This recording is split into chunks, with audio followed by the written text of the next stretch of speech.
तो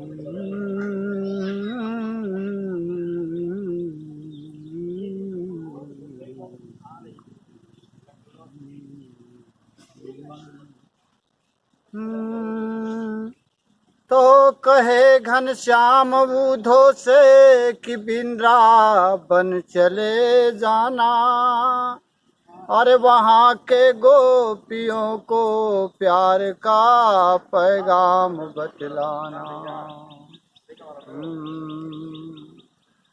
ये उस समय की बात है जब श्री कृष्ण भगवान द्वापर युग में गोकुला में अवतार लिए थे।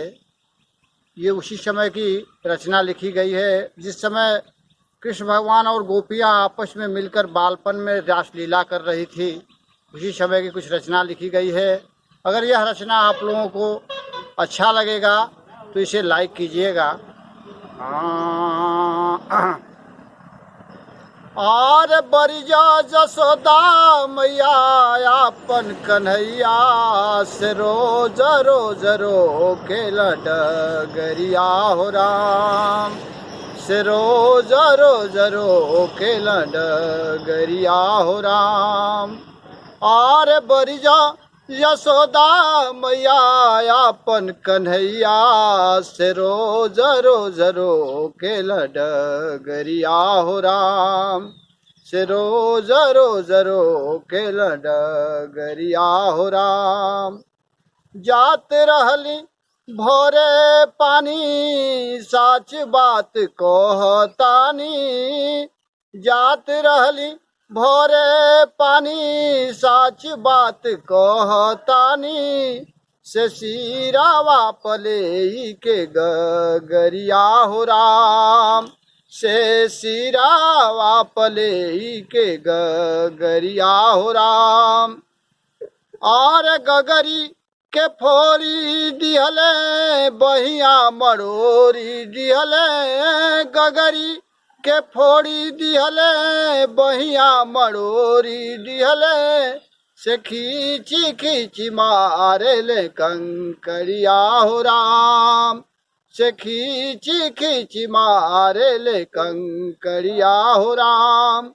और बरिया यशोदा मैया अपन कन्हैया से रोज रोज रोके डगरिया हो राम, से रोज रोज रोके डगरिया हो राम। और बरिया यशोदा मैया अपन कन्हैया से रोज रोज रोके डगरिया हो राम। हमनी के भीजल साड़ी हो, हमनी के भीजल साड़ी साया कुर्ती दिहले फारी, हमनी के भीजल साड़ी साया कुर्ती दिहले फारी, से अंग अंग भीजल बाबा दनवा हो राम, से अंग अंग भीजल बाबा दनवा हो राम।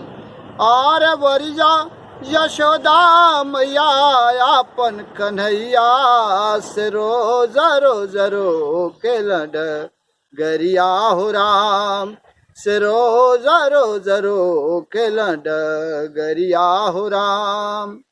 हमनी के साड़ी लेके चढ़ला कदम डाढ़ी, हमनी के साड़ी लेके चढ़ला कदम डाढ़ी, से संगे संगे रहेल पगरिया हो राम, से संगे संगे रहेल पगरिया हो राम।